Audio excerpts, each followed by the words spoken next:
Sir, opening remark दे रहा हूं। भाषा के विवाद में 60 में हमने बहुत कुछ गवा दिया। यह मुल्क साझा और बराबर की साइज की ईंटों से बना है। किसी ईंट की साइज को बड़ा दिखाने की कोशिश करेंगे, इमारत गिर जाएगी। इमारत बचाने का वक्त।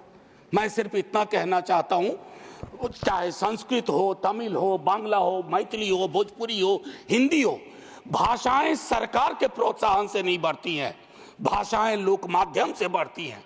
और अगर हिंदी भाषा बढ़ी है तो लोक माध्यम से बढ़ी है, छोटे छोटे गानों से बढ़ी है। पखवाड़ा मनाने से हिंदी नहीं बढ़ी है, फोर्टनाइट मनाने से नहीं बढ़ी है। सब ये मेरी पहली बात थी। लेकिन खैर क्या कहूं, मकतबे इश्क का दस्तूर निराला देखा, उसको छुट्टी न मिली जिसने सबक याद किया। तो ये हालात इन दिनों है कई सारी चीजों में। एक मैं मानता हूं कि शायद हमारे दिग्विजय सिंह जी, हमारे सीनियर, वो एक लंबी लकीर खींच गए। तो मैं बहुत चीजें दोहराऊंगा नहीं।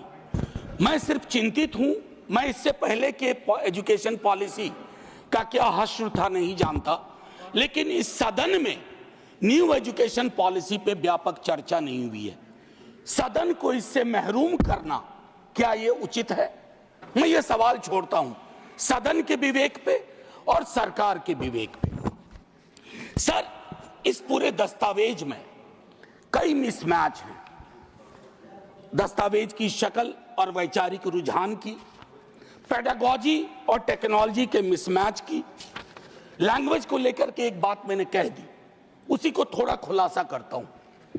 सर, मदर टंग वाली बात बहुत बेहतर है कि 5वीं क्लास तक मदर टंग में शिक्षा दी जाए, लेकिन हम बाबा साहब भीमराव अंबेडकर को याद करें।